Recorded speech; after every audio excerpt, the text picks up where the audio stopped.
જય દ્વારકાધીશ મિત્રો, હર હર મહાદેવ। આજે આપણે ગાડી કાલની ચાલુ કરી છે ઘઉંમાં, અને આજે પણ લાલપેડા ચાલુ છે। કાલે આપણે હાજડિયારીમાં કાપવા ગયા હતા, પણ થોડુંક સેટિંગમાં નહોતી મજા આવતી, પણ આજે કમ્પ્લીટ ગાડી કમ્પ્લીટ થઈ ગઈ એકદમ। ઘઉંમાં ચોખા પણ એમાં આવે છે અને કટિંગ પણ નથી આવતું, કમ્પ્લીટ જ ગાડી થઈ ગઈ છે।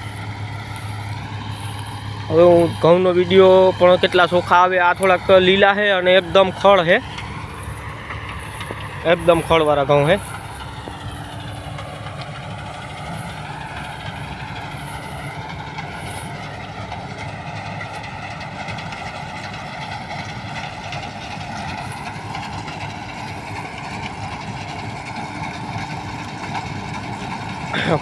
કાલે આપણે સરદારજીને બરકાવ્યા અને એની પણ બધું કમ્પ્લીટ ગાડી બનાવી દીધી, સેટિંગ બધું કરી ગયા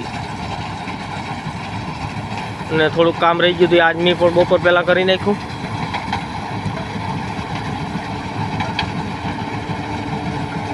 લખમણભાઈ આકે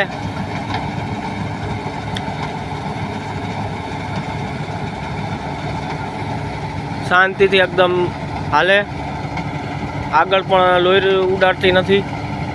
મેન પ્રોબ્લેમ અમને એ જ આવતો હતો, બધી ગાડીમાં કોઈ કહેતા હોય લોહી ઉડાડે, એટલે લોહી ઉડતી હતી, એનો જ પ્રોબ્લેમ હતો।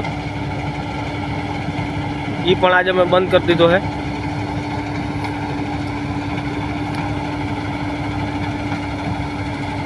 આરામ से ચલાવો એટલે એક લોહી ના ઉડે।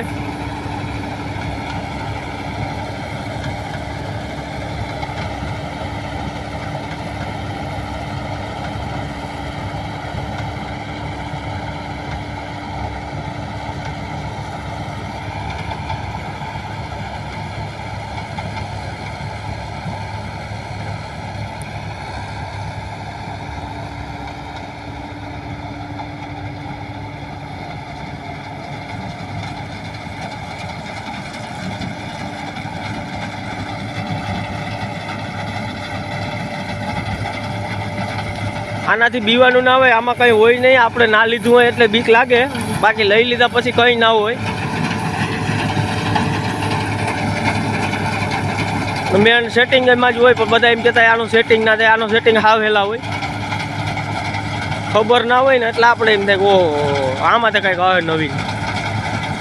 આમાં કંઈ જાજુ નવીન ના હોય, આપણે ખબર પડવી જોઈએ થોડીક, આપણે નોલેજ હોવો જોઈએ કે આનું આથી જ થાય એમ।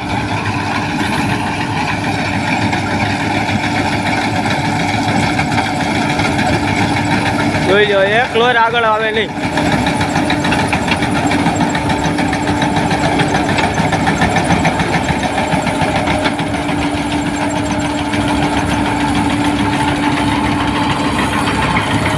અને વાહે પણ તમારે બુકિંગમાં જોઈ લેવાની છૂટ। જો અહીંયા ઢેકલો થઈ ગયો લે, હું ઢેકલામાંથી ઘઉં લઈ લઉં।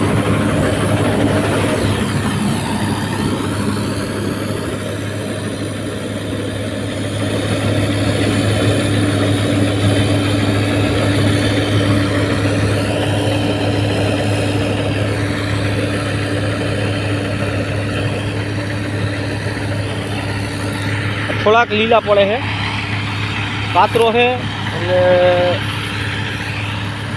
થોડાક ઘઉં લીલા પડે કાતરાના હિસાબથી।